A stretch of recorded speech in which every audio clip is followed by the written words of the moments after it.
Ya sudah, tema hari ini adalah kesetiaan di dalam kelimpahan dan kekurangan. Maksudnya how to deal dengan kelimpahan dan juga dengan kekurangan gitu ya. Kita baca dua ayat, yaitu satu dari Amsal 30 ayat 8 sampai 9, satu lagi dari surat Filipi ya. Tapi kita membaca terlebih dahulu dari Amsal. Jauhkanlah daripadaku kecurangan dan kebohongan. Jangan berikan kepadaku kemiskinan atau kekayaan. Berikan menikmati makanan yang menjadi bagianku. Supaya kalau aku kenyang, aku tidak menyangkalmu dan berkata, siapa Tuhan itu?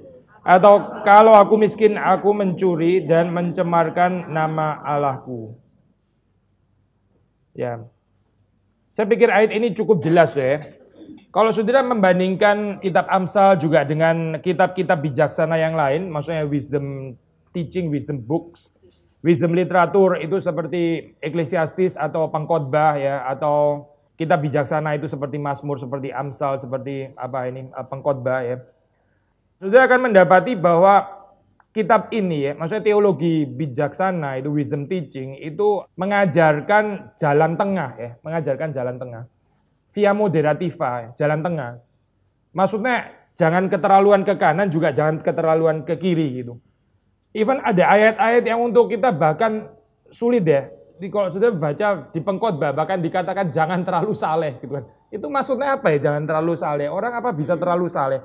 Bukannya kita cenderung terlalu nggak saleh daripada terlalu saleh gitu kan ya. Tapi waktu dikatakan terlalu saleh itu maksudnya apa? Karena di dalam gambaran ini saya kalau di dalam kitab bijaksana ya, kita sebenarnya singgung juga bagian ini.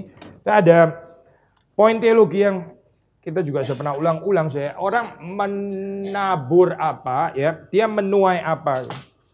Menabur apa, dia menuai apa ya. Menabur, menuai ya. Kalau yang ditabur baik, ya menuai baik. Kalau yang ditabur jahat, ya menuai kejahatan gitu ya. Ini bukan ajaran apa ya, agama lain saja ya, ini juga ajaran Alkitab gitu. Maksudnya prinsip ini ya. Orang menuai apa yang dia tabur, itu juga adalah ajaran Alkitab ya. Waktu dikatakan misalnya kalimat yang sulit itu ya, jangan terlalu saleh, bukan di dalam pengertian kesalehannya yang dilarang atau dibatasi. Tapi jangan kamu terlalu saleh, kamu saleh lalu terus kamu mengharapkan dengan kesalehanmu kamu bisa memprediksi kamu akan mendapatkan apa gitu ya. Nah, kebayang poin ini ya. Jangan terlalu saleh, kamu terus dengan kesalehanmu, jadi akhirnya kamu nggak tulus di dalam kesalehanmu, karena kamu mengharapkan balasan apa yang kamu sudah pasti predik, pasti akan terjadi kayak begitu. Gitu. Nanti kita kecewa gitu ya. Maka kalau sudah melihat, kita nggak sedang bahas Pengkhotbah, ini cuma sedikit introduksi saja ya. Di dalam Amsal ini pun kita membaca juga ada ajaran tentang jalan moderat ya, jalan moderat, maksudnya bukan jalan terlalu kanan, terlalu kiri. Nah di dalam hal ini khususnya yang dikatakan di sini apa? Kanan kiri ini apa? Di ayat yang kita baca tadi. Kemiskinan dan kekayaan ya. Jangan bikin saya terlalu kaya dan jangan bikin saya terlalu miskin juga gitu kan ya. Berarti jalan tengah kan ya. Sedang gitu lah ya, orang lumayan, cukup gitu ya. Tapi sebelum kita masuk ke dalam ini ya Pak, gambaran yang sederhana tentang via moderativa ini kita menyelidiki dulu kenapa saya ini ketakutan atau sikap yang sangat kritis terhadap kekayaan. Menarik kalau sudah membaca di sini di dalam bahasa Indonesia ya, itu di istilah kekayaan ya, itu diidentikan dengan kenyang ya, kan pakai secara sinonim ya di situ ya. Sudah memperhatikan nggak bagian itu? Kan jangan 8 ya, jangan berikan kepadaku kemiskinan atau kekayaan gitu kan ya. Tapi terus kemudian 9 supaya kalau aku kenyang ya gitu kan sudah ya. Jadi kekayaan kan diidentikan dengan kenyang kan di sini kan ya. Kalau orang baca 8 jangan beri kepadaku kemiskinan atau kekayaan, orang expect mengharapkan ayat 9-nya supaya kalau aku kaya, aku jangan menyangkal namamu gitu kan ya. Tapi diganti dengan kata kenyang. Nah ini menurut saya penting sekali saya. Kaya ya, bukan di dalam pengertian kayanya saja saya. Bukan karena orang kaya, orang bisa saja kaya begitu kan. Kita tahu di dalam kitab Lukas ada orang kaya yang juga diselamatkan gitu. Nanti kita akan kaitkan juga dengan kitab Lukas. Tapi kaya di sini di dalam pengertian kenyang, saya. Kenyang yaitu apa? Orang yang puas diri. Orang yang berpuas diri, bahasa Inggris self satisfaction gitu, self satisfied ya. Dia puas dengan dirinya sendiri. Orang kaya yang nggak berpuas diri itu lain lagi ya. Tapi ini orang kaya yang berpuas diri ya. Rasa dia sudah cukup, sudah nggak membutuhkan Tuhan. Makanya di sini dibilang supaya aku tidak menyangkalmu dan berkata siapa Tuhan itu. Ada kaitan saya di sini ya. Kepuasan hidup dan penyangkalan Tuhan. Kalau menurut Amsal ya. Di sini kita membicarakan kepuasan hidup di dalam pengertian yang negatif ya, bukan di dalam pengertian yang positif ya. Maksudnya kita bisa membicarakan kepuasan hidup dalam pengertian orang yang bersyukur, orang yang mencukupkan diri. Kita nggak bicara positif ini ya, kita bicara negatif ini. Nangkepkan poin ini ya. Orang yang puas diri, orang yang sudah rasa, saya sudah punya semuanya gitu. Saya keluarga juga bahagia gitu ya, uang juga cukup, suami juga setia ya. Pokoknya semua saya bahagia, nggak ada yang kurang lagi. Terus kita menjadi puas dengan hidup kita ya. Terus Alkitab mengatakan hati-hati orang itu nanti sebentar lagi dia menyangkal Tuhan gitu. Karena apa sih? Karena dia merasa nggak perlu bergantung lagi kepada Tuhan kan? Di dalam kehidupannya dia nggak merasa Tuhan itu relevan gitu. Memang sebetulnya Tuhan itu nggak harus cuma relevan waktu kita susah sih. Harusnya kan begitu kan saya. Tapi sayangnya seringkali dalam kehidupan manusia, sayangnya saya dalam kehidupan saudara dan saya, Tuhan itu seringkali relevan terutama waktu kita susah. Gitu. Itu yang susah beneran ya itu saya. Karena Tuhan cuma relevan waktu kita susah, waktu kita puas, kita cenderung melupakan Tuhan. Kalau kita membandingkan ini saya dengan Lukas 6 ayat 25, ya, saudara mendapati di situ ya, di dalam perkataan dari Lukas tentang kalimat celaka itu, kan ada teguran ya, celakalah kamu yang sekarang ini apa? Kenyang ya. Jadi ini kan pinjam bahasa yang mirip dengan yang ada di Amsal tadi ya. Kaya, kenyang. Celakalah kamu yang kenyang. Celakalah kamu yang kaya juga di situ ya, 24 ya. Kenapa? Karena yang kaya di dalam kekayaanmu, kenapa sih? Kamu telah mendapat atau memperoleh penghiburanmu. Bukan orang kaya yang celaka sih, tapi orang kaya yang apa? Yang mendapatkan penghiburan di dalam kekayaannya, ya. Bukan orang kaya yang celaka, semua orang kaya celaka bukan, tapi orang kaya yang meletakkan apa? Penghiburan di dalam kekayaannya, ya. Maksudnya apa sih? Kekayaan itu berarti menggantikan Tuhan kan? Harusnya kan penghiburan itu di dalam Tuhan, bukan di dalam kekayaannya. Tapi ada orang yang berpikir penghiburan itu ada di dalam kekayaan. Dia terhibur karena dia kaya, bukan terhibur karena dia Tuhan. Ya. Itu Alkitab mengatakan celakalah orang-orang seperti itu. Karena Tuhannya kekayaan. Jelaskan saya. Lalu waktu bicara tentang kenyang, ayat 25, celakalah kamu yang sekarang ini kenyang. Karena apa? Karena kamu akan lapar. Kenapa sih orang kenyang, lapar, celaka gitu? Karena ini sudah pengalaman klimaks gitu kan ya. Orang kalau kenyang, orang kalau lapar itu potensi bisa jadi kenyang gitu kan ya. Orang kalau haus bisa potensi untuk disegarkan gitu, dipuaskan ya. Tapi kalau orang sudah enek, ya apa sih ya muntah gitu kan ya. Orang kalau sudah satisfied, saturated, apa jenuh ya. Itu cuma ada gerakan anti klimaks, betul kan ya? Dia kalau sudah kenyang, ya dia cuma bisa lapar, nggak bisa lebih kenyang lagi. Mau kenyang gimana? Sudah kenyang gitu kan ya? Jadi meletus gitu kan ya? Nggak mungkin itu. Intinya apa sih?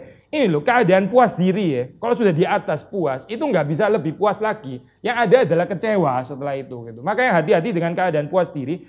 Karena puas diri kalau kita sudah di atas, gerakan berikutnya itu adalah kecewa gitu ya. Nggak ada yang lain gitu. Karena puas diri kan suatu saat mentok kan ya. Kecuali kita kepuasannya ada di dalam Tuhan gitu. Tapi ini kan bukan, ini kan puas karena kenyang, karena kekayaan, mentok suatu saat gitu. Gak bisa naik terus, gak mungkin gitu. Orang gak bisa naik terus, gak ada batasnya. Yang cuma bisa dihayati gak ada batasnya, itu cuma Tuhan ya, bukan kekayaan kita. Kekayaan kita juga mentok lah somehow gitu kan. Jadi bagaimana ya, waktu di sini dikatakan kalau kamu kenyang, kamu akan lapar. Jadi kita mesti memelihara kehidupan yang gak boleh kenyang, alias gak pernah berpuas diri gitu kan ya. Karena kalau kenyang kita lapar, ya jadi gini kan, ini kan dikatakan celakalah kamu yang kenyang atau kaya, ini kan di atas berarti kan ya. Kamu celaka, kamu sudah di sini gitu ya, ini di atas katakan ya. Karena apa? Karena kamu akan lapar gitu kan. Lapar kan di bawah, ini kenyang di atas. Maka gimana ini Alkitab waktu bicara kenyang bukan cuma bicara kenyang di dalam pengertian jasmani saja ya. Tapi kenyang di dalam pengertian rohani juga gitu. Saya sudah kenyang-kenyang dengan semuanya, maksudnya puas diri itu tadi gitu. Jadi bagaimana supaya kita nggak mengalami ini apa decline ini ya, turun ke sini. Ya jangan ke sini gitu saya. Jangan pernah merasa kenyang. Jangan mengenyangkan diri. Orang kalau mengenyangkan diri saya, ya itu tadi kekecewaan ya. Celakalah kamu yang tertawa. Kan Lukas bilang gitu kan ya. Saya pinjam Lukas itu menjelaskan ini ya, Amsal. Celakalah kamu yang tertawa karena apa? Karena kamu akan menangis, ya betul ya. Tapi berbahagialah kamu yang berduka cita atau yang menangis karena kamu akan dihibur atau tertawa begitu kan ya. Jadi yang di bawah itu bisa ke atas, yang di atas bakalan ke bawah gitu kan. Ini kan prinsip anti klimaks atau menuju kepada klimaks gitu kan. Jadi bagaimana sih? Memang betul juga sih di dalam ini kalau dikaitin dengan kitab bijaksana kan ada ayat yang lain ya. Pergi ke rumah duka. Itu lebih baik daripada ke rumah pesta. Ya, bukan berarti saudara nggak boleh ke pesta, kita juga pergi ke pesta kemarin barusan ke pesta gitu ya. Boleh pergi ke pesta gitu, ada tempatnya. Tapi kita belum lah. Ini setelah Old Testament dan New Testament nanti kita bicara teologinya Paulus. Tapi kita bicara ini dulu sih. Kenapa pergi ke rumah duka itu lebih berbahagia daripada ke rumah pesta gitu? Sama alasan aja. Karena di rumah duka itu kita menangis. Yang menangis itu akan dihibur, akan tertawa. Tapi di pesta itu sudah seneng-seneng. Balik ke rumah kesengsaraan menunggu gitu ya, kira-kira gitu kan ya. Jadi apa sih? Ya hati-hati dengan pengalaman klimaks gitu. Hati-hati dengan pengalaman kenyang di atas. Kalau kita nggak mawas diri, kalau kita nggak waspada, lalu kita terbuai ya. Apa itu saya? Terbuai sudah mengerti ya.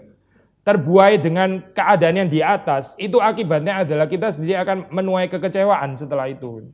Celakalah kamu yang tertawa karena kamu akan menangis. Celakalah kamu yang apa? Kenyang karena kamu akan lapar gitu kan. Gerakan turun semuanya. Orang yang kenyang melupakan Tuhan, ya setelah itu dia menyangkal Tuhan, ya dan ya kepuasan hidupnya yang semu itu untuk apa lalu kemudian? Jadi bagaimana ya? Balik lagi ke Amsal 30 yang kita baca, penulis Amsal mengatakan ya kita berdoa kepada Tuhan supaya kita menikmati makanan yang menjadi bagian saya aja. Jadi setiap orang itu ada porsinya, setiap orang itu ada bagian itu kan porsi berarti kan ya. Biar saya menikmati makanan yang menjadi porsi saya. Maksudnya jangan kebanyakan, jangan kesedikitan. Kebanyakan nggak ada gunanya juga gitu. Tapi terlalu sedikit ya kurang, begitu kan ya. Kalau terlalu banyak nanti saya melupakan Tuhan, saya jadi celaka nanti. Tapi terlalu sedikit nanti bagaimana? Saya mencuri ya gitu, mencuri. Di sini dikatakan kan mencuri. Gitu. Orang yang mencukupkan diri dengan porsi yang diberikan Tuhan di dalam kehidupannya, yaitu via moderativa yang diajarkan ya jalan tengah. Orang yang mencukupkan diri dengan apa? Bagian yang Tuhan tetapkan di dalam kehidupannya. Dan saudara mesti tahu ya, bagian ini growing loh, bukan statis ya. Kita kan bertumbuh kan ya. Hari ini takaran segini, yaitu takaran hari ini. Ya cukupkan dengan takaran hari ini. Tapi bukan berarti seumur hidup segini terus. Ini juga bukan gambaran Alkitab kan ya. Kita bisa grow kok gitu. Ya, kebutuhan kita bisa grow juga gitu. Pemeliharaan Tuhan juga bukan statis gitu ya. Dipatok mati pokoknya sudah segini terus umur hidup sudah ditetapkan segini. Kan kita nggak melihat gambaran kayak begitu di dalam Alkitab gitu. Jadi yang dimaksud di sini ya menikmati bagian makanan bagian hari ini ada bagian hari ini, ntar besok ada bagiannya lagi, besoknya ada bagian lagi gitu ya. Termasuk juga kalau bagiannya ternyata besok menurut Tuhan lebih kecil gitu kan ya. Bisa juga kan ya. Bagian hari ini dikasih segini, besok ternyata menurut Tuhan bagiannya segini. Ya udah dong. Memang bagiannya segitu. Kita terima bagian yang dari Tuhan, menikmati makanan yang menjadi bagian. Makanan deh, di sini memang bilang makanan karena metaforanya pakai kenyang gitu kan ya. Tapi ini juga bisa di dalam arti keseluruhan ya, termasuk kehidupan keluarga kita ya, suami, anak, harta, waktu, rumah dan sebagainya. Menikmati yang menjadi bagianku. Kita punya porsi kita sendiri. Kalau menurut Amsal ya. Kalau terlalu sedikit bagaimana sih? Kalau terlalu sedikit Amsal bilang nanti miskin ini ya, pakai istilah miskin. Jangan beri kepadaku kemiskinan ya. Nanti saya mencuri. Maksudnya apa sih? Orang kalau hidup terlalu nggak cukup sih, terlalu nggak cukup. Juga nggak baik juga karena dia nanti jadi mengingini milik orang lain ya. Karena terlalu minim sih kehidupannya. Saya percaya sederhana sih. Ini kalau orang hidup benar ya, menurut Alkitab Tuhan tuh memeliharakan dia gitu. Ada bagian yang dia bisa makan ya. Misalnya kalimat ini keras ya. Saya nggak ada motivasi menyinggung siapapun, tapi setiap kita mesti introspeksi. Kalau kita hidup terus-menerus kekurangan bertubi-tubi, ada sesuatu yang perlu dikoreksi di dalam kehidupan kita. Gitu. Sekali lagi ya. Kalau kita kekurangan nggak habis-habis gitu ya, sampai terus kekurangan gitu ya, struggling terus kekurangan terus-menerus gitu. Mungkin hidup kita nggak beres gitu. Karena janji firman Tuhan itu jelas, orang yang hidup benar itu dipelihara oleh Tuhan. Memang nggak harus kaya raya sih, tapi pasti nggak miskin. Nggak miskin di dalam pengertian ini maksudnya ya. Nggak kekurangan gitu ya. Nggak perlu sampai mencuri, nggak perlu sampai utang nggak bisa bayar dan sebagainya. Nggak perlu itu gitu. Kalau kita sampai terus-menerus gitu ya, berarti kita mesti koreksi, something is wrong di dalam hidup saya gitu. Ada sesuatu yang pasti diberesin di situ gitu. Kita nggak dipanggil menjadi itu loh saya, nggak dipanggil seperti itu gitu. Jadi orang yang mempermalukan nama Tuhan kan akhirnya gitu kan. Jadi balik lagi saya, miskin ya, mencuri ya, akhirnya mencuri, mengingini milik orang lain. Itu kalau di dalam bahasa Inggris ya itu masuk sin of covetousness itu apa ya saya? Kadang-kadang dibikin sinonim dengan greed juga. Ini loh dosa mengingini ya. Do not covet, jangan mengingini, itu kan salah satu dekalog ya. Jangan mengingini milik sesamamu gitu ya, entah lembunya atau suaminya atau jangan mengingini gitu kan ya. Itu sin of covetousness, covet ya, itu saya. Kadang-kadang dipakai bergantian dengan greed ini, covetousness and greed itu ya. Kadang-kadang dipakai secara sinonim. Itu serakah namanya saya. Mengingini milik orang lain yang bukan porsi saya, itu namanya keserakahan. Kenapa keserakahan itu bukan karena jumlahnya banyak gitu kan ya. Bukan saya. Keserakahan itu definisinya bukan karena jumlahnya terlalu banyak yang kamu mau. Bukan. Ini bukan masalah kuantitas ya, bukan gitu. Keserakahan itu by definition menurut firman Tuhan adalah kamu menginginkan yang bukan menjadi bagianmu. That is keserakahan saya. Gak peduli berapa banyak atau berapa sedikit ya. Greed itu menakutkan saya. Itu bukan cuma menjangkiti orang kaya, tapi juga bisa menjangkiti orang miskin nih.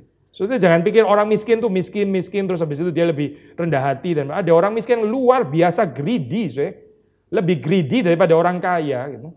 Makanya Alkitab mengatakan jangan beriku kemiskinan, karena di dalam kemiskinan itu orang itu bisa sangat greedy gitu loh, sangat serakah ya kalau kita nggak hati-hati. Menginginkan milik orang lain dan seterusnya. Kita nggak bisa menikmati makanan yang menjadi bagian. Jadi Amsal mengajarkan kepada mintalah kepada Tuhan supaya kita jangan sampai kekurangan seperti itu, supaya kita jangan miskin seperti itu, sehingga akhirnya kita mencuri, mengingini milik orang lain, ya akhirnya jatuh ke dalam dosa keserakahan. Ya. Dosa keserakahan itu nggak mungkin membawa kepada kebahagiaan. Yang ada adalah kita nggak pernah satisfied ya dengan apa yang kita ingin, bahkan kalau itu diberikan kepada kita. Seperti minum air garam, seperti minum air asin deh. Itu nggak akan memuaskan, tapi makin bikin kita semakin haus gitu. Tapi yang menarik dari bagian ini, waktu dikatakan jangan beri aku kemiskinan, mungkin kita kalau dengar kalimat ini, jangan beri aku kekayaan, ya gitu kan ya. Jangan beri aku kekayaan, padahal kepingin loh sebenarnya. Tapi waktu kita dengar jangan beri aku kemiskinan, nah gitu kan ya. Itu langsung semuanya setuju. Siapa yang nggak setuju? Jangan beri aku kemiskinan. Betul itu Tuhan. Jangan beri aku kemiskinan gitu kan. Tapi sebentar. Jangan beri aku kemiskinan kenapa? Supaya apa? Fokusnya itu ya, kekudusan nama Tuhan ya. Bukan my well-being, bukan. Fokusnya itu adalah the glory of God, bukan my well-being, bukan. Ada banyak orang berdoa, jangan beri aku kemiskinan, tolong supaya jangan intinya apa? Supaya ya hidup itu agak enak gitu loh Tuhan gitu kan. Saya dong berarti, kalau gitu saya dong ini tujuannya gitu.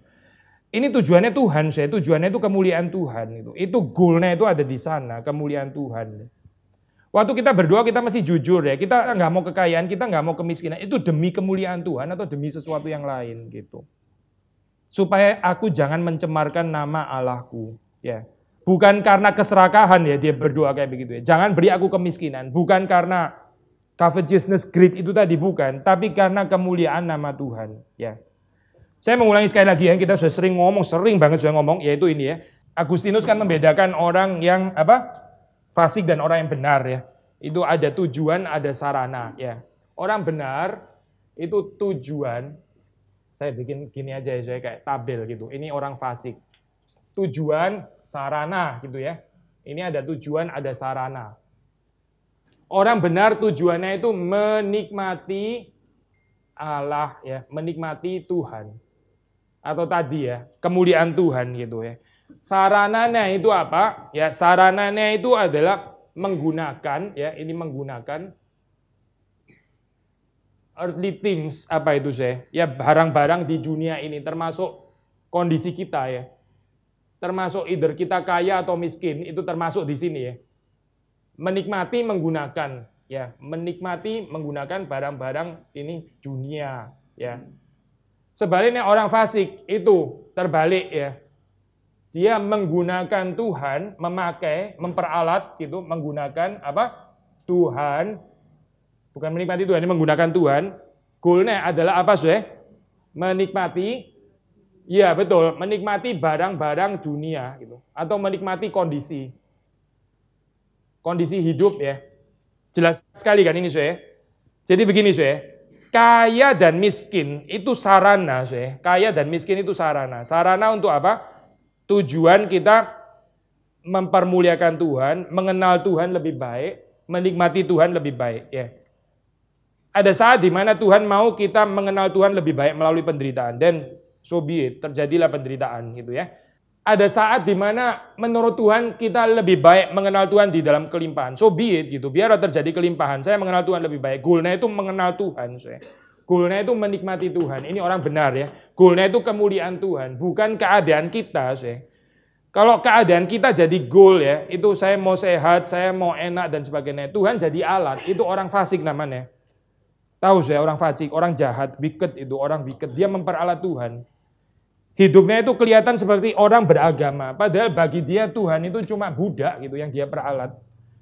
Goal di dalam kehidupannya itu adalah ya well-being-nya dia, kesenangannya dia, kebahagiaannya dia, ya keluarga bahagia dan sebagainya. Itu yang lebih jadi goal. Lalu Tuhan itu apa? Tuhan cuma alat sebetulnya gitu. Gak bisa lebih kontras lagi kan bagian ini ya. Nah memang setiap kita punya kefasikannya masing-masing gitu ya. Saya bukan bilang ini surga neraka gitu ya. Poin saya adalah kita mesti keluar daripada keegoisan itu gitu. Ini proses seumur hidup gitu ya. Bagaimana menjadikan Tuhan itu Tuhan dan bukan alat. Tuhan itu bukan alat, Tuhan itu bukan instrumen. Kita yang alat gitu kan ya. Tuhan itu tujuan. Nah, maka balik lagi ke sini saya.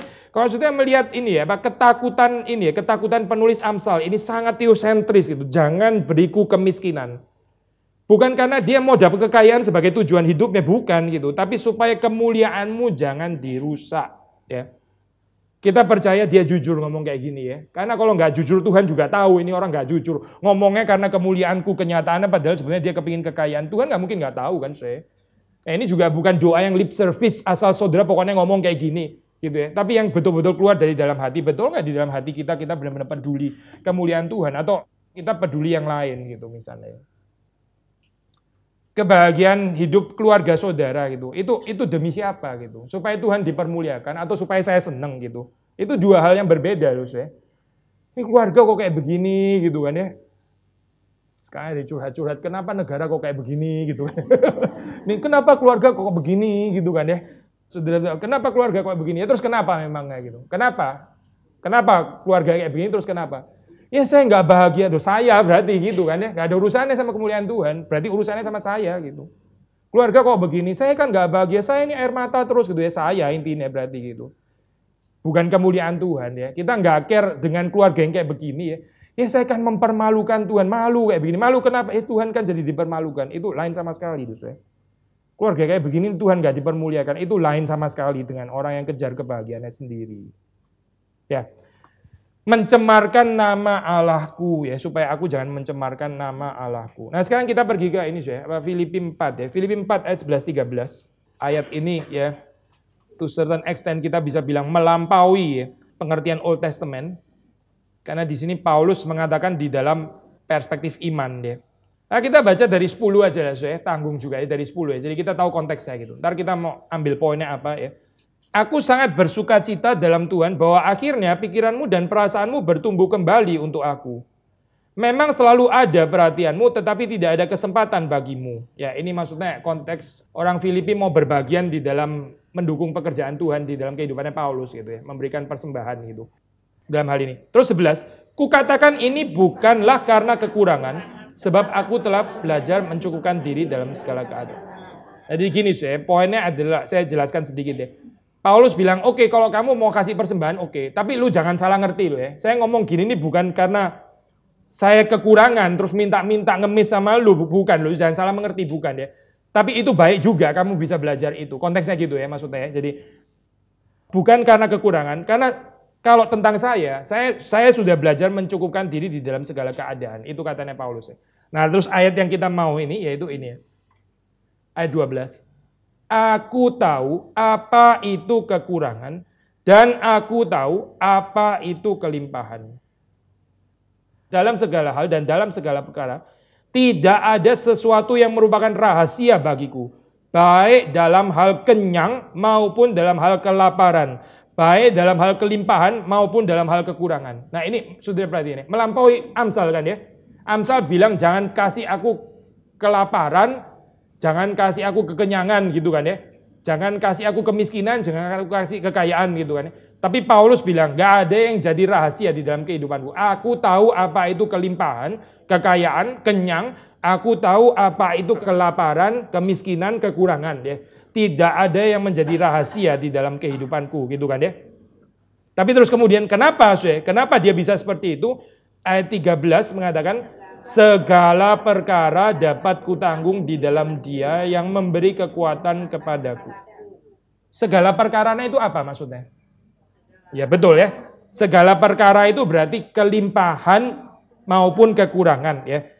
Waktu kelimpahan tetap bisa ditanggung di dalam Tuhan sehingga tidak melupakan nama Tuhan. Waktu kekurangan, waktu miskin, waktu kenyang tidak mencuri dan tidak mempermalukan nama Tuhan. Karena apa? Karena keadaan itu bisa ditanggung di dalam Kristus yang memberi kekuatan kepadaku, gitu kan ya.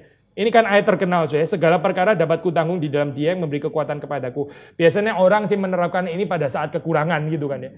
Tapi kalau saudara lihat konteksnya, ini bukan cuma kekurangan, kekurangan dan kelimpahan gitu. Karena segala perkara, jadi both in abundance and in poverty, itu dua-dua bisa kutanggung di dalam Dia. Di dalam hal ini, ini perspektif iman ya. Orang yang percaya kepada Kristus bisa menanggung kedua-duanya. Nggak harus berbenturan sesuai dengan Amsal. Jadi Amsal tuh melihat dari perspektif diri. Kalau saya lihat kekurangan saya, kalau saya lihat saya dan kelemahan saya, kalau saya lihat saya dan dosa saya, kayaknya kekayaan bakal mencelakakan. Ya, kayaknya kekurangan juga bakal mencelakakan. Ya, ini dari perspektif kekuatan saya ya. Jadi Tuhan tolong jangan kasih ini ntar hancur, kasih ini juga hancur. Jadi kasih saya yang pas saja gitu ya. Tapi Paulus dengan perspektif imannya bisa menanggung semua di dalam Kristus ya. Mau di sana ayo, mau di sini juga ayo. Mau bintang 5, ayo. Mau gubuk, ayo juga gitu. Segala perkara nggak ada yang menjadi rahasia ya. Mau makan Michelin star 3 bintang, ayo. Mau makan nasi kecap, ayo gitu ya. Dua-duanya nggak ada persoalan. Kenapa? Karena dua-duanya bisa ditanggung di dalam Kristus. Nah sekarang kita coba mempelajari ya, ini poin-poin apa gitu yang kita bisa ini ya. Kenapa? Atau pertanyaan pertama ya, kenapa Paulus bisa menanggung segala perkara? Gitu. Jawabannya sudah kita baca sebetulnya ya. Ya di ayat-ayat pertama tadi kan, dia bilang, aku telah belajar mencukupkan diri dalam segala keadaan. Gitu. Aku telah belajar mencukupkan diri dalam segala keadaan. Apa sih sudah maksudnya ini ya? Waktu di dalam kekurangan ya, mencukupkan diri dalam segala keadaan. Ya udah belajar hidup sederhana. Lalu waktu apa? Waktu dalam keadaan kaya, ya udah hidup secukupnya juga gitu. Itu namanya mencukupkan diri dalam segala keadaan gitu. Waktu saudara kaya, ya saudara mendadak ganti style of living gitu ya, langsung gitu ya, beli helikopter atau apa gitu ya. Ntar giliran lu decline ya. Giliran decline gitu ya, naik first class transportasi umum pun juga susah banget gitu. Nah, maksud poin ini ya.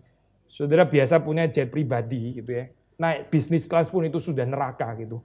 Karena apa? Karena sudah terlalu di atas gitu. Saya bukan against orang yang punya jet pribadi atau apa, saya bukan sirik, anyway, bukan itu poin saya. Nggak ada perlunya, untuk apa gitu kan. Tapi di dalam keadaan ini, waktu kita membiasakan diri dengan lifestyle yang seperti itu ya, yaitu tadi Lukas bilang hati-hati kamu kenyang, kamu setelah itu lapar gitu. Ya, itu kesakitannya luar biasa, kalau orang terjun bebas dari atas gitu. Tapi kalau orang biasa hidup sederhana ya, waktu jatuh cuma jatuh 1 senti gitu kan ya. Agak sakit sih, tapi sakitnya 1 senti, bukan 7 kilometer nyongsop gitu, bukan itu. Ini jatuh 1 senti, ya nggak apa-apa, masih sakit juga, namanya orang jatuh gitu kan ya. Paulus mencukupkan diri dalam segala keadaan. Dia bukan nggak bisa hidup mewah, ada berkat Tuhan. Dia juga bisa menikmati kok gitu ya. Bukan nggak berani menikmati, dia menikmati. Tapi dia nggak menggantungkan penghiburan itu di situ gitu loh. Saudara menikmati barang mewah, boleh saja gitu. Tapi penghiburanmu bukan di situ, jangan lupa gitu. Mau coba-coba aja nggak apa-apa. Kadang-kadang makan mahal aja nggak apa-apa juga kok di situ. Tapi itu bukan, hidup itu bukan di situ gitu ya. Tujuan hidup itu bukan di situ loh. Karena kalau itu menjadi tujuan hidup, ntar kamu makan mahal, giliran makan kurang mahal langsung sudah nggak bisa begitu. Langsung ini apa sih, saya nggak berani lah makan ini, kayaknya kurang bersih. Nah ini mulai gitu ya, makan mahal mulai jadi Tuhan di sini gitu. Silakan makan mahal. Kita percaya Paulus pasti pernah ya hidup dalam kelimpahan dan dia betul-betul menikmati kehidupan kelimpahan. Tapi hatinya nggak di situ, Nah, orang hatinya nggak di situ tuh lain dengan orang. Coba aja nggak apa-apa, ya. Coba yang tinggi, coba nggak apa-apa. Gitu. Tapi hati saudara jangan di situ, jangan tergantung kepada itu. Gitu. Itu namanya mencukupkan diri di dalam segala keadaan. Ya. Waktu dia bilang, aku tahu apa itu kekurangan, apa itu kelimpahan. Ya, ini berarti kita tahu Paulus ini orang yang pengalamannya luas gitu kan ya. Yesus kan bilang, aku memberikan kepadamu hidup dalam segala kelimpahan. Sudah pasti ini nggak bisa ditafsir secara ekonomis kan saya. Tapi kalau saya kaitin sama ini ya, apa itu hidup dalam segala kelimpahan? Yaitu orang yang tahu apa itu susah, apa itu orang kelimpahan saya. Sekali lagi ya, orang yang tahu apa itu di bawah, orang yang tahu apa itu di atas, tahu di tengah, agak di atas, itu orang yang betul-betul luas, itu hidup di dalam segala kelimpahan. Orang yang cuma tahu hidup yang di atas toh, itu bukan hidup berkelimpahan, saya. Itu hidup di dalam kemiskinan sebetulnya gitu. Karena nggak punya perspektif lain kecuali perspektif atas gitu kan. Akhirnya dia nggak mengerti gitu ya. Orang sakit, orang lumpuh, orang cacat, orang miskin, dia nggak tahu apa-apa. Memang nggak punya pengetahuan, nggak punya pengalaman juga. Jadi hidupnya rada miskin sih. Kita jangan sombong ya. Kalau kehidupan kita di atas ya, itu kita jangan sombong gitu. Itu menurut Tuhan kita belum layak untuk mengalami keluasan ini. Gitu. Saudara jangan pikir saya di atas terus menghina yang di bawah gitu. Mungkin justru terbalik kali saya. Saudara yang miskin gitu belum bisa diberkaya oleh Tuhan gitu. Karena nanti Tuhan mau memperluas langsung murtad lagi gitu ya. Karena nggak kuat gitu ya. Karena apa ya? Karena terlalu rapuh, terlalu rentan gitu. Orang-orang yang di atas itu saya ke bawah sedikit langsung mati gitu kan ya. Karena nggak tahan susah gitu. Maksudnya jangan sombong, jangan sombong. Tapi Paulus waktu ini ya, waktu mengatakan kalimat ini, aku tahu apa itu kekurangan, apa itu kelimpahannya. Itu fleksibilitas yang seperti ini saya. Seperti Yesus kan, maha mulia tapi terus turun ke dalam kandang yang hina. Itu kan kelimpahan saya. Dia bisa di sorga, ayo. Mau di kandang binatang, ayo. Mau disalib, ayo. Gak cocok saya pakai istilah ayo ya maksudnya ya. Pergumulannya berat itu, bukan sesuatu yang ayo. Tapi poinnya adalah Yesus rela gitu ya. Gak cocok lah pakai istilah ayo. Tapi Yesus rela ke sana gitu. Bangkit, ya bangkit. Memang Yesus dari sorga gitu. Keluasan hidup saya, ini keluasan pengalaman Paulus ya. Aku tahu apa itu kekurangan, aku tahu apa itu kelimpahan. Ya. Aku tahu apa itu dipuji-puji, ya. Aku tahu apa itu difitnah-fitnah gitu ya. Aku tahu apa itu dicaci maki, ya. Aku tahu apa itu disalah ngerti. Aku tahu juga apa itu dikasih terima kasih gitu kan. Tahu, yang ini tahu, yang ini tahu, yang ini tahu, yang ini tahu. Bukan cuma tahu satu hal. Orang tahu satu hal, cuma tahu dipuji. Waktu dicaci maki langsung naik darah dan sebagainya. Stroke hanya karena dicaci maki saja gitu. Ya hidupnya nggak luas soalnya.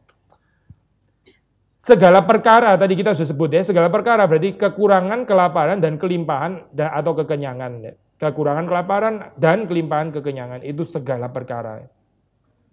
Lalu kalau kita melihat di dalam konteks Filipi 4, ini menarik ya. Waktu ini kan Paulus mengatakan kalimat ini kan seperti kayak prinsip yang universal gitu kan ya. Tapi kalau kita lihat dari konteksnya ya, di dalam hal ini ya, itu Paulus memberi dirinya ditolong.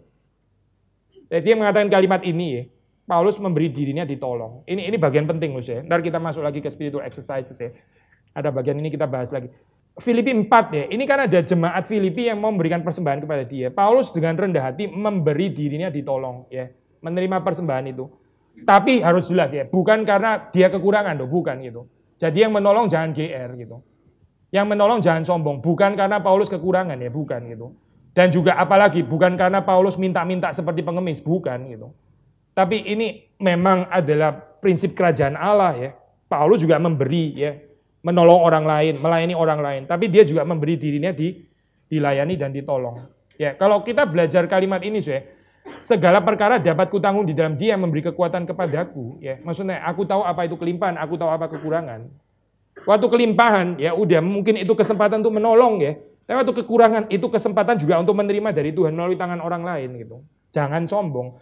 Saudara perhatian ya, sombong itu bukan cuma di kelimpahan. Orang kelimpahan sombong kita tahu lah ya. Kita ngerti kan maksudnya ya. Kelimpahan jadi sombong, kita ngerti lah. Orang kekurangan itu bisa sombong sih.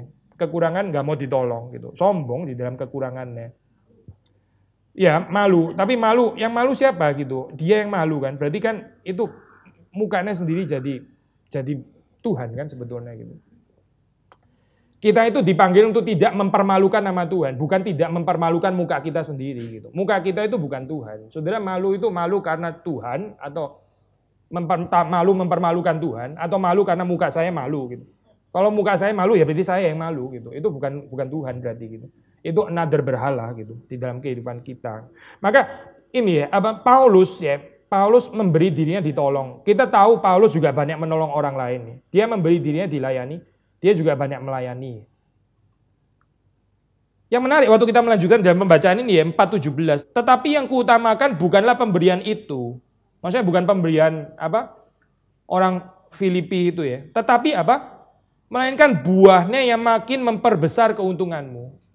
Paulus betul-betul nggak berhutang loh kepada mereka. Waktu mereka memberikan ini ya persembahan ya kepada Paulus ya. Paulus menggunakannya demikian rupa di dalam tanggung jawab kepada Tuhan sampai berkatnya balik lagi kepada mereka gitu. Jadi yang diberkati sebenarnya akhirnya siapa? Ya balik lagi kepada orang Filipi yang memberi. How beautiful saya prinsip ini gitu. Ini bukan theological justification ya, maksudnya Paulus lu sudah utang budi nggak ngaku utang budi lagi gitu ya misalnya gitu ya. Bukan saya. Ini kalimat jujur gitu. Ini kebenaran firman Tuhan. Waktu orang memberi, dia sendiri akan menerima lagi gitu. Bukan buah pemberiannya ya. Bukan berapa kamu kasih itu ya, bukan itu yang penting. Tapi coba lihat ya, setelah kamu memberi, lalu ini Paulus yang hidupnya bertanggung jawab, mempergunakannya demikian rupa sehingga berkat akhirnya balik lagi kepada orang Filipi ya. Karena pemberian itu gitu. Paulus bukan mempergunakannya untuk foya-foya, untuk kepentingan dirinya sendiri saja gitu. Tapi untuk terus memberkati orang lain ya. Itu kan 4:17 kita membaca itu. Buah pemberian itu makin memperbesar keuntungan orang-orang Filipi. Lalu 4 ayat 19 masih di dalam perikop ini. Allahku akan memenuhi segala keperluanmu menurut kekayaan dan kemuliaannya dalam Kristus Yesus. Ini berarti apa sih? Allah akan membalas kebaikan orang yang memberikan persembahannya. Allah akan membalas kebaikan. Tuhan itu nggak pernah utang. Ya. Paulus sebagai hamba Tuhan juga nggak akan berutang. Karena apa? Karena akan dibalas. Ya. Tapi saudara, ini jangan jadi motivasi kita gitu ya. Saudara jangan kasih supaya diberkati gitu. Itu nggak tulus berarti kasihnya.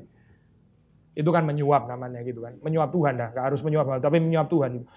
Orang membalas, pembalas mungkin kalimat ini bisa kurang tepat ya. Tapi kalau sudah baca di sini kan, Allahku akan memenuhi segala keperluanmu. Tuhan nggak akan membalas sampai berlebih-lebihan sampai akhirnya kamu hancur karena kekayaan, tidak gitu. Tapi akan sesuai dengan keperluanmu. Apa sih yang kita perlu selain keperluan kita? Nggak ada kan saudara kan ya? Sekali lagi ya, yang kita perlu lebih daripada keperluan kita itu apa? Yang nggak ada. Yang saya perlu ya itu yang saya perlu gitu kan ya. Yang saya perlu. Nah, waktu Tuhan membalas, Tuhan akan membalas sesuai dengan keperluan kita ya. Bukan dengan kelewatan sampai akhirnya terus kita melupakan Tuhan itu tadi ya, Amsal tadi loh. Tuhan akan membalas sesuai dengan keperluan kita ya. Jadi aman saya ini ya. Tuhan akan membalas, tapi membalas sesuai dengan keperluan kita. Beautiful saya, kalau Tuhan membalas melampaui keperluan kita, nah ini bisa menjadi kecelakaan gitu. Kita mesti takut gitu. Kecuali kita tahu mengelola dengan benar. Itu John Wesley saya, ada kesaksian yang bagus luar biasa ya. John Wesley ya, dia waktu pertama kali melayani ya. Dia dapat gaji sekian gitu kan ya, just nice atau mungkin bahkan agak kurang dan sebagainya. Terus dia pelayanan kan makin diberkati ya, makin diberkati. Dia mempertahankan keperluannya itu di dalam betul-betul keperluannya seperti waktu gaji dia cukup ya, segitu cukup ya. Setelah dia makin banyak bagaimana? Dia menyalurkan kepada orang miskin, kepada orang yang kekurangan, kepada orang-orang yang lebih memerlukan karena dia nggak perlu itu. John Wesley, saudara boleh belajar dari prinsip ini. Ini bukan cuma untuk hamba Tuhan ya, tapi untuk semua orang Kristen. Memang saya perlunya juga cuma gini kok gitu. Ini untuk apa sih? Segede ini untuk apa gitu maksudnya? Tas sebanyak ini nih untuk apa gitu maksudnya? Misalnya gitu ya. Kacamata sampai perlu ada 23 itu untuk apa maksudnya gitu? Setiap hari ganti gitu atau untuk apa sebetulnya gitu? Kita kalau kaji lagi gitu ya, sebetulnya kita lihat ya, ini yang saya benar-benar perlu ini apa sih sebetulnya di dalam kehidupan ini? Ya, itu belajar dari orang-orang yang sangat diberkati Tuhan. Mereka punya kepekaan itu perlunya sampai di mana, lalu mereka tahu ini saya nggak perlu lagi ya. Jujur bilang memang nggak perlu. Itu bagiannya orang lain, berarti saya bukan harus di tangan kita, itu bagiannya orang lain. Allah akan membalas kebaikan, yaitu memenuhi keperluan orang-orang yang suka memberi mereka yang kekurangan. Mereka yang suka memberi orang yang kekurangan, Allah sendiri akan mencukupi keperluan mereka. Calvin ya, ini kan theologian of the suffering ya. Kalau sudah baca institut dia banyak sekali bicara tentang suffering, tentang penderitaan. Memang betul ya, reform teologi itu akrab dengan teologi of suffering gitu ya.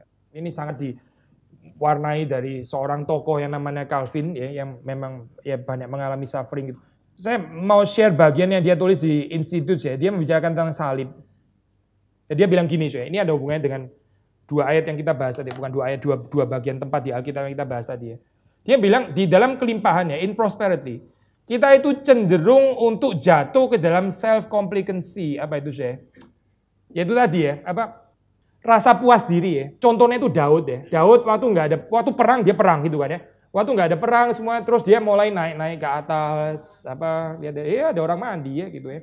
Self-complacency, menjadi lemah. Tahu ya maksudnya saya? Kalau kita lagi ada banjir gitu, kita langsung mawas diri kan ya. Wah ini gini-gini ya. Kalau semua tenang, aman, terus kita mulai tertidur pelan-pelan, mulai lupa diri gitu kan ya. Itu namanya self-complacency. Daud pun jatuh di dalam keadaan ini. Waktu nggak ada perang ya itu. Makanya Calvin bilang, waktu kelimpahan hati-hati ya. Kita itu cenderung jadi self-complacency itu tadi ya. Iya lemah, kita jadi tertidur ya. Kita jadi puas diri, kita jadi terus pesta-pesta terus, kayak nggak ada problem kehidupan gitu kan ya. Maka Calvin bilang, makanya itu new afflictions ya, itu harus datang. Makanya penderitaan itu nggak bisa nggak ada. Gitu. Memang idealnya saya di dalam prosperity saya tetap nggak melupakan Tuhan gitu ya. Saya tetap ada spirit berjuang dan sebagainya. Maunya saya kayak gitu. Kenyataannya itu nggak terjadi. Kenyataannya kita tidur di dalam keadaan. Maka Calvin bilang makanya Tuhan kirim affliction lagi gitu untuk membangunkan kita ya. Bukan karena Tuhan iseng, pasti bukan gitu ya. Tapi untuk mencegah kita daripada ketiduran yang akhirnya jadi kebinasaan itu selama-lamanya. Lalu terus dia mengatakan ini, bagaimana salib itu menguatkan pengharapan kita. Ini ada beberapa langkah di situ ya, atau tahap itu. Bagaimana salib itu menguatkan atau menimbulkan pengharapan di dalam true pengharapan dalam kehidupan kita. Dia bilang begini, yang pertama ya, our blind love itu cleansed. Cinta kita yang buta itu ya, itu dibersihkan. Maksudnya gini loh, kalau saudara di atas ya, saudara mencintai Tuhan, itu wajar gitu ya. Wajar ya. Tapi kalau susah ya, pelayanan banyak disalah ngerti gitu ya, digosipin dan sebagainya. Tapi saudara masih melayani. Nah ini baru bukan blind love kan, ini baru true love. Nangkep ya. Jadi cinta kasih kita yang nggak bersih itu ya, yang saya melayani tapi wah senang juga ya, orang senang sama saya loh gitu kan ya. Jadi jangan-jangan saya melayani bukan cuma cinta Tuhan, tapi juga cinta dicintai orang lain gitu misalnya kan ya. Cinta diri juga. Nah itu dibersihkan katanya Calvin ya, melalui the cross. Karena the cross itu nggak ada apa-apa nggak ada orang mencintai kita di cross itu. Kita sendiri di situ. Ya itulah, disalah ngerti misalnya contoh-contoh itu dan sebagainya. Waktu kita discourage dan sebagainya. Itu our blind love cleanse menurut Calvin. Ya. Kita masuk ke dalam cinta yang lebih pure. Lalu bersamaan dengan itu ya, kita jadi merasa our incapacity, ketidakmampuan kita. Ya. Waktu kita di dalam penderitaan. Saudara jangan jangan sombong di dalam penderitaan. Ya. Ini teologi reform nggak pernah mengajarkan saudara di dalam penderitaan teriak-teriak, ayo mana penderitaan lagi, cuma segini tok gitu kan ya, ini kurang gitu. Hati-hati, hati-hati gitu ya, itu sangat nggak cocok sama doa Bapa kami, jangan membawa kami ke dalam pencobaan, tapi saudara menantang pencobaan gitu ya, itu orang agak gila sebetulnya gitu. With all respect ya, itu doa yang pernah dikutip doanya jangan berikan kepadaku ini, berikan kepadaku kesengsaraan. Hati-hati ngomong kalimat kayak gitu. Hati-hati kita nggak usah minta lah, Tuhan akan kasih anyway gitu ya. Tapi nggak usah minta ekstra, minta ekstra. Yang dikasih Tuhan aja kita sudah sering merasa nggak mampu, sudah mau nantang lagi gitu kan ya. Itu orang yang sombong luar biasa loh Orang yang sangat sombong gitu ya. Kita jangan minta penderitaan. Nggak minta penderitaan, Tuhan akan kasih penderitaan. Itu pun sudah cukup membuat kita terhuyung-huyung gitu ya. Tertatih-tatih itu feel our incapacity gitu. Dari situ kita mulai distrust ourselves. Ini yang ketiga ya. Kita mulai nggak percaya dengan diri sendiri. Bagus kan ya? Nggak percaya kepada diri saya. Saya yang tadi pikir saya kuat, saya hebat, saya moralnya tinggi, ya saya cinta Tuhan. Ternyata enggak gitu. Saya mulai nggak percaya kepada diri saya. Lalu setelah nggak percaya kepada diri bagaimana? Nah inilah percaya kepada Tuhan sekarang gitu. Ya orang percaya kepada Tuhan, masih percaya kepada diri, itu percaya kepada Tuhannya masih setengah-setengah. Orang yang betul-betul percaya kepada Tuhan itu tahu diri itu sama sekali nggak bisa dipercaya. Kecewa luar biasa terhadap diri gitu. Saya kok begini gitu kan ya. Dari situ baru bisa percaya kepada Tuhan. Karena memang hopeless ya. Kalau melihat diri sendiri itu hopeless ya. Sayangnya kita lebih sering kecewa kepada orang lain daripada kecewa terhadap diri gitu ya. Orang kecewa terhadap diri, setelah itu percaya kepada Tuhan. Memang jangan kecewa terhadap diri terus bunuh diri ya, bukan gitu. Kecewa kepada diri supaya bisa percaya kepada Tuhan ya. Nah, setelah percaya kepada Tuhan, itu yang keempat. Yang kelima, kita belajar persevere to the end. Kita mesti bertekun sampai kepada akhirnya. Kepercayaan kepada Tuhan, terus kita bertekun ya. Bertekun sampai akhir, kita stand in His grace, ya, yang berapa ini sudah ke-6 ya kalau nggak salah ya. Kita berdiri di dalam kasih karunia atau anugerahnya dan understand His promise, dan kita mengerti janji-janjinya. Kita persevere ya. Persevere, Tuhan menyatakan janjinya itu benar. Tuhan menyatakan bahwa kasih karunia dan anugerahnya itu cukup. Ya. Terakhir yang ketujuh, akhirnya our hope strengthen.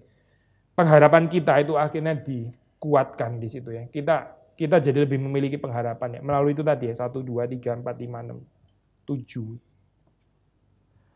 Selesai ya bagian ini ya. Ini tadi poin kedua, poin besarnya, how the cross strengthens our hope ya. Bagaimana salib itu menguatkan pengharapan kita. Sekarang poin yang ketiga kita belajar dari Calvin, yaitu the cross, salib itu melatih kita untuk sabar dan untuk taat ya. Untuk sabar dan untuk taat. Untuk sabar mungkin kita nggak perlu jelaskan terlalu detail kali ya, jelas sekali kan ya. Waktu kita di dalam penderitaan, kesusahan, kita kan jadi belajar sabar itu ya. Orang sabar di dalam penderitaan. Istilah bahasa Inggris itu bagus sekali ya, long suffering. Itu sabar kan artinya kan, long suffering ya. Maksudnya apa sih? Sabar itu cuma bisa melalui suffering yang long, kira-kira gitu ya. You can suffer long, itu namanya patience gitu. Saudara jangan bilang kesabaran kalau sudah di atas. Siapa yang nggak sabar waktu di atas? Semua orang juga sabar. Kalau di atas masih nggak sabar juga, itu keterlaluan nggak sabarnya gitu ya. Tapi kalau orang normal semua di atas juga sabar. Tapi waktu menderita sabar, nah itu namanya long suffering. Obedience di dalam pengertian apa? Ya, karena salib itu mengajar kita bukan hidup menurut apa yang kita mimpikan, yang kita mau, ya, yang kita idealkan, tapi menurut kehendak Tuhan. Salib. Yesus nggak pernah bercita-cita ke salib kan, saya. Itu bukan impiannya dia pasti kan ya. Tapi dia rela taat karena itu kehendak Bapa. Nah, saya ini self denial, ada penyangkalan diri. Idealisme kita itu ya. Seringkali nggak cocok sama apa yang Tuhan mau terjadi dalam kehidupan kita. Kita maunya suami kayak gini, Tuhan kasih suami kayak gitu kan ya. Lalu gimana saya? Ya akhirnya ya kita belajar memikul salib kan, di situ kita belajar taat menurut kehendak Tuhan ya, bukan kehendak saya kan ya. Kita maunya kehidupan itu gini, ternyata yang dihadirkan Tuhan tuh gitu misalnya. Ini nggak cocok begitu ya dengan yang saya mau gitu kan ya. Paling nggak saya tahu saya bukan sedang mengejar yang saya mau kan. Waktu saya terima yang dari Tuhan, itu berarti kan penyangkalan diri kan. Nangkep saya poin ini kan ya. Saya maunya anak itu begini, menurut saya bayangan anak itu harusnya gini-gini terhadap orang tua. Ternyata dia gitu, lain gitu kan ya. Itu berarti kan nggak sesuai dengan saya punya mau kan ya. Dan di situ saya waktu, ya itu namanya salib, berarti saya belajar hidup bukan menurut apa yang saya mau, tapi yang menurut yang Tuhan mau ya. Itu betul-betul true obedience. Saudara jangan bilang obedience kalau selalu cocok dengan yang saya mau gitu. Itu pelayanan juga begitu saya. Ada pelayanan kita sebenarnya nggak tertarik mengerjakan gitu. Tapi Tuhan mau, ya itu namanya obedience. Saudara jangan bilang ini pelayanan yang saya senang, ya saya ngerjain itu, terus saya sedang mentaati Tuhan. Mungkin bukan menaati Tuhan, saya sedang mengembangkan hobi saudara, mungkin. Sedang mengembangkan hobi, bukan menaati Tuhan gitu. Tapi kita menjalankan yang bukan hobi kita, yang kita sebenarnya nggak tertarik, yang kita rasa ini bukan keahlian saya gitu mungkin dan sebagainya. Tapi kalau itu betul-betul dari Tuhan lalu kita menjalankan, ya itu mungkin ya betul-betul latihan ketaatan di situ. Ya. Terakhir, slide terakhir kita bicara tentang latihan rohani ya, apa spiritual exercises, latihan-latihan rohani ya. Tadi kita sudah singgung, kita cepat saja. Yang pertama ya, belajarlah hidup sederhana ya, belajar hidup sederhana. Belajarlah mencukupkan diri ya, hidup konten gitu. Jangan terus bersungut-sungut, nggak bersyukur ya. Nggak membawa kemana-mana ya itu keadaan kayak begitu. Akhirnya bikin kepahitan demi kepahitan, akhirnya menghancurkan iman kita ya. Dan terakhir kita menuju kepada kebinasaan kalau kita membiarkan diri terus dikuasai oleh apa itu saya, grudges tahun, apa itu saya. Iya, sungut-sungut, ketidakpuasan gitu ya. Hidup kok komplain terus gitu ya. Hidup kok apa itu rasanya nggak ada yang benar gitu semuanya. Ya itu nggak bisa bersyukur ya, nggak mencukupkan diri. Ya. Jadi apa saya? Ya belajarlah mencukupkan diri. Yang ketiga saya, jangan berpuas diri dalam kelimpahan. Jangan meletakkan penghiburan pada kekayaan. Jangan lupa bahwa orang kenyang itu akan lapar ya. Jangan merasa kenyang gitu kan ya. Jangan merasa kenyang. Ada orang kasih resep sederhana saya. Ini seperti kayak mirip kayak resep diet gitu saya. Tapi sebenarnya ini bagus juga sih untuk kehidupan rohani. Dia bilang gini saya, jangan makan sebelum lapar ya. Dan berhentilah makan sebelum kenyang. Bagus ya saya. Ini bijaksana dunia loh ya. Ini orang dunia aja ngerti bagian ini. Ya ini loh, jangan merasa kenyang. Jangan sampai lu kekenyangan gitu loh. Karena kalau lu kekenyangan itu nggak enak perasaannya. Nanti setelah itu kamu masuk ke lapar. Tapi kalau kamu makan demikian rupa sampai kamu nggak merasa kenyang gitu ya. Berarti ini moderate eating yang berarti kan ya. Bukan cuma eating saya, moderate shopping juga ya. Moderate tidur, moderate apa? Ya itulah sudah ngerti. Moderate traveling, moderate anything lah pokoknya. Semuanya moderate. Jangan sampai lu enek gitu ya. Jangan sampai kamu merasa kenyang, berhenti gitu. Karena kalau kamu terlalu mentok, itu nanti setelah itu kekecewaan akan datang gitu. Yang keempat, belajar dari Paulus ya. Ya belajar dari Paulus ya. Ada saat dimana kita mesti memberi diri kita ditolong orang lain. Needless to say, kita juga pasti ada waktu untuk menolong orang lain ya. Itu nggak usah ngomong lah ya. Sudah kita sudah ngerti semua. Tapi ada waktu seperti Paulus kita memberi diri ditolong orang lain ya. Humbly. Yang kelima ya. Doakan mereka yang pernah berbagian di dalam kehidupan kita. Seperti Paulus juga mendoakan orang-orang Filipi. Doakan mereka yang pernah berbagian di dalam kehidupan kita. Saya bukan bilang jangan mendoakan orang yang nggak pernah berbagian, ya. Sama sekali bukan itu loh saya poinnya ya. Tapi doakan, jangan sampai nggak mendoakan orang yang berbagian di dalam kehidupan kita. Belajar dari Paulus ya maksudnya ya. Tadi kita bicara tentang memberi diri ditolong, tentu saja kita juga perlu memberi bantuan kepada yang memerlukan ya. Seperti orang Filipi, seperti Paulus sendiri kita percaya juga pasti pernah memberi bantuan kepada yang memerlukan. Waktu bicara memberi bantuan itu saya, bantuan itu gini saya, memberi bantuan di dalam kelimpahan juga gitu. Jangan memberi bantuan. Ada orang memberi bantuannya selalu uang gitu ya. Tapi dia nggak pernah mendoakan. Misalnya gitu ya. Yang disebut memberi bantuan itu selalu kasih uang gitu. Tapi dia nggak pernah kasih waktu gitu misalnya, karena waktunya berharga sekali saya orang ini. Dia nggak pernah bantu doa dan sebagainya. Kasihnya pokoknya kasih uang. Saya balik ya sekarang saya balik sekarang. Ada orang bantu itu bantu doa gitu. Bantu doa. Bantu doa, gak pernah kasih uang gitu. Saudara belajar memperluas bantuan gitu. Jangan bantuan yang one sided, cuma doa atau cuma uang gitu, atau cuma perhatian atau cuma perasaan gitu ya, atau cuma pelayanan bantuan Saudara memperluas gitu jenis bantuan. Bantuan itu bukan cuma uang, bukan cuma doa, bukan cuma moral, bukan cuma perasaan, tapi semuanya gitu ya, bantuan itu. Paulus itu melakukan semuanya, dia hamba Tuhan, dia pernah membantu pakai uang. Yang terakhir, saya belajar melihat kekurangan atau kelimpahan sebagai ujian sekaligus sarana kita mengenal Tuhan. Belajar melihat kekurangan atau kelimpahan sebagai ujian sekaligus sarana kita mengenal Tuhan, mengenal diri, mencintai sesama. Ya, mengenal Tuhan, mengenal diri, mencintai sesama, itu goal saya. Kekurangan, kelimpahan itu ujian, itu sarana untuk apa? Untuk kita dapat goal itu, yaitu mengenal Tuhan, mengenal diri, mencintai sesama. Orang saya kadang nggak mengenal diri ya, waktu dia susah baru dia tahu betapa egoisnya dia gitu ya. Betapa kasarnya ngomongnya, justru waktu dia mulai kekurangan gitu loh.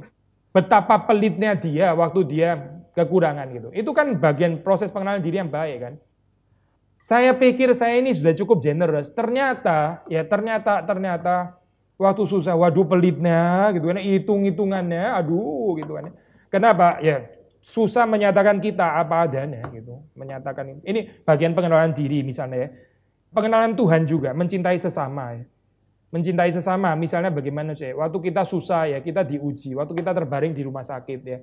Masih bisa nggak senyum sama orang lain gitu. Masih bisa nggak kita melayani orang lain, mendoakan orang lain, atau kita terus menggerutu gitu ya, menarik perhatian seluruh dunia supaya besuk saya gitu kan. Nah di situ kita tahu waktu kita menderita, sekali lagi ya, betapa egoisnya kita gitu. Itu masuk ke dalam apa ya, kedalaman kita yang paling dalam ya. Maksudnya melalui yaitu pengalaman the cross tadi.